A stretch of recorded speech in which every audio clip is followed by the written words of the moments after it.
ကဘာပေါ်မှာလူသားတဲ့မတီးသေးတဲ့အပင်မျိုးစိတ်တွေဘလောက်တောင်ရှိနေနိုင်မလဲဒီနေ့တော့မြန်မာနိုင်ငံရဲ့တဘာဝတောတောင်တွေထဲမှာနက်နက်ရှိုင်းဟတ်ထားတဲ့ရုပ်ကပေတဲ့ဆိုင်ရာလူခွေချစ်တွေကိုဖော်ထုတ်ထားတဲ့တိပြန်စာတန်းတစ်ဆောင်ကိုအခြေခံပြီးအတူတူစူးစမ်းဖော်ထုတ်ကြည့်ကြရအောင်အခုလောက်မှာကပညာရပ်ဆိုင်ရာစာတန်းကြီးကိုအစဆုံးဖတ်ပြမှမျိုးမဟုတ်ပါဘူးဒါကမြန်မာနိုင်ငံရဲ့ရှုပ်ဝက်ဆန့်ကျဲတဲ့တဘာဝတောနယ်ကြီးတွေထက်ကိုစွန့်စားခန်းထွက်တဲ့ခီးစဉ်တစ်ခုလိုပါပဲ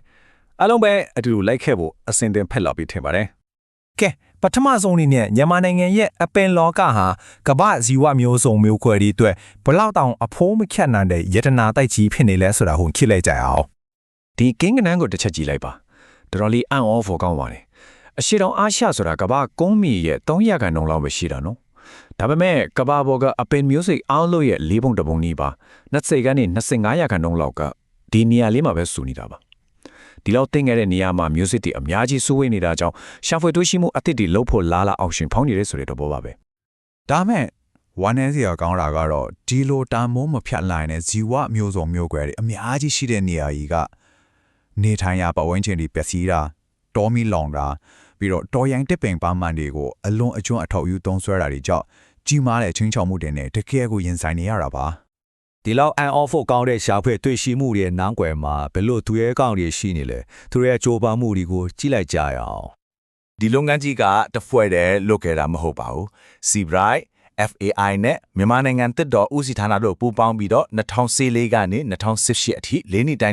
်မြန်မာနိုင်ငံမြောက်ပိုင်းနဲ့အနောက်ပိုင်းကတောတောင်တွေထဲမှာကွင်းစင်းလိလာခဲ့ကြတာပါတကယ့်ကိုကြီးမားတဲ့ပူးပေါင်းဆောင်ရွက်မှုကြီးတစ်ခုပါပဲကဲအားလုံးစောင့်မျိုးနေကြတဲ့အပိုင်းကိုရောက်လာပါပြီဒီခရီးစဉ်ကနေဘလို့အံ့ဩစရာကောင်းတဲ့ရှာဖွေတွေ့ရှိမှုတွေရခဲ့လဲဆိုတာကိုကြည့်လိုက်ကြရအောင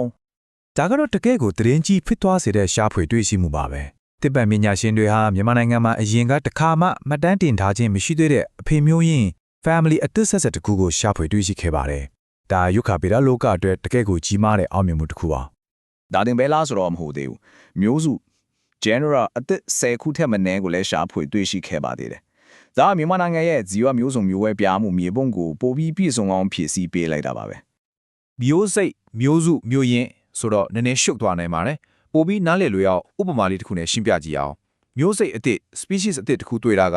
လူအသစ်တစ်ယောက်နဲ့တွေ့ရတယ်လို့ပါပဲမျိုးစုအသစ် genus အသစ်တစ်ခုတွေ့တာကတော့အရင်ကမသိခဲ့တဲ့ဆွေမျိုးတစ်စုလုံးကိုရှာတွေ့တယ်လို့မျိုးပါအခုနောက်ကပြောသွားတဲ့မျိုးရင်းအသစ် family အသစ်တစ်ခုတွေ့တာကတော့ပျောက်ဆုံးနေတဲ့မျိုးနွယ်စုကြီးတစ်ခုလုံးကိုပြန်လဲရှာဖွေတွေ့ရှိတယ်လို့ပါပဲဆိုတော့ဒီရှာဖွေတွေ့ရှိမှုတွေကဘလောက်အရေးကြီးလဲဆိုတာကိုခန့်မှန်းကြည့်လို့ရလောက်ပါပြီအခုဆိုရင်တော့ဒီလေးလာရေးခရီးစဉ်မှာတွေ့ရှိခဲ့တဲ့တိပံကဘာအတွက်လုံးဝမျက်နာစိန်ဖြစ်နေတဲ့အပြင်မျိုးစိတ်တွေကိုတစ်ခုချင်းစီအနိကလေးလာကြည့်ကြအောင်ဒါတော့ပထမဆုံးမျိုးစိတ်တဲ့ 2pistra နံပါတ်တောင်ချင်းစီပါ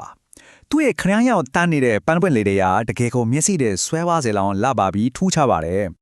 ်ဒီမှာတော့ 2pistra not martongensis ကိုသူ့ရဲ့အနီးဆက်ဆုံးဆွေမျိုးတော်တဲ့အပင်နဲ့ရှင်းပြထားတွေ့ရပါမယ်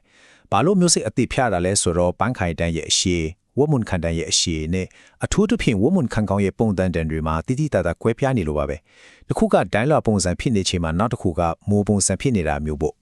နောက်ထပ်မျိုးစိတ်တစ်တစ်ခုကတော့ impatiens megacalyx ပါသူနာမည်လေးကကိုသူ့ရဲ့အဓိကထူးခြားချက်ကိုပြောပြနေတယ်လို့ပါပဲသူ့ရဲ့သိပ္ပံနာမည် megacalyx ကိုခွဲကြည့်အောင် mega ဆိုတာကြီးမားတာ calyx ဆိုတာကပန်းဖူးကိုအုပ်ထားတဲ့ပွင့်ဖက်အောင်ကိုပြောတာပါပေါင်းလိုက်တော့ပွင့်ဖက်အောင်အကြီးကြီးရှိတဲ့အပင်ပေါ့နာမည်နဲ့လိုက်အောင်ကိုထူးခြားတဲ့အပင်တစ်မျိုးပါဒီမှာလဲသူ့ရဲ့အနီးဆက်ဆုံးမျိုးစိတ်နဲ့ယဉ်ကြည့်လိုက်တဲ့အခါကွာခြားချက်တွေကတော်တော်လေးတိတာပါတယ်အပင်ရဲ့အမြင့်ပန်းပွင့်ပုံစံတွေလည်းမတူဒါပေမဲ့အထင်ရှားဆုံးကတော့သူ့နံပါတ်ကိုကဖော်ပြနေတဲ့ပွင့်ဖက်အောင်ရွယ်စားပဲသူ့ရဲ့ဆွေမျိုးပင်က10 cm ကျော်ကျော်လေးပဲရှိချင်မှာ megacalyx ကတော့2 cm ကျော်ထိရှိနေတာပါနှစ်ဆလောက်နီးပေါက်ကွာနေတာပေါ့ကဲဒီလိုမျိုးစိတ်အသစ်တွေတွေ့တယ်ဆိုတာကစိတ်ဝင်စားဖို့ကောင်းတာတွေပို့ပါတယ်ဒါကကျွန်တော်တို့ရဲ့ကဘာကြီးအတွက်တဘာဝပတ်ဝန်းကျင်ထိမ့်သိမ်းရတဲ့ဘလောက်တောင်ရေးကြီးတဲ့အချက်ပြခေါင်းလောင်းတန်လဲဆိုတာကိုစက်ကြည့်ကြရအောင်ဒီလေ့လာမှုကိုဥဆောင်ခဲ့တဲ့သိပ္ပံပညာရှင်တွေကိုယ်တိုင်ကဘာပြောခဲ့လဲဆိုတော့ရခိုင်လေ့လာမှုတွေကမြန်မာနိုင်ငံရဲ့ဇီဝမျိုးစုံမျိုးကွဲတွေကိုအများကြီး short တွက်ထားခဲ့ကြတယ်ဆိုတာကမြန်မာနိုင်ငံရဲ့တဘာဝတောတောင်တွေထဲမှာကျွန်တော်တို့မသိသေးတဲ့မမြင်ဖူးသေးတဲ့အရာတွေအများကြီးကျန်နေသေးတဲ့ဆိုတဲ့သဘောပါပဲမျိုးစိတ်အသစ်တစ်ခုချင်းစီဟာဒီကဘာကြီးဆိုတဲ့အကြီးကြီးပဟေလီကြီးရဲ့အစိပ်ပိုင်းလေးတွေပါ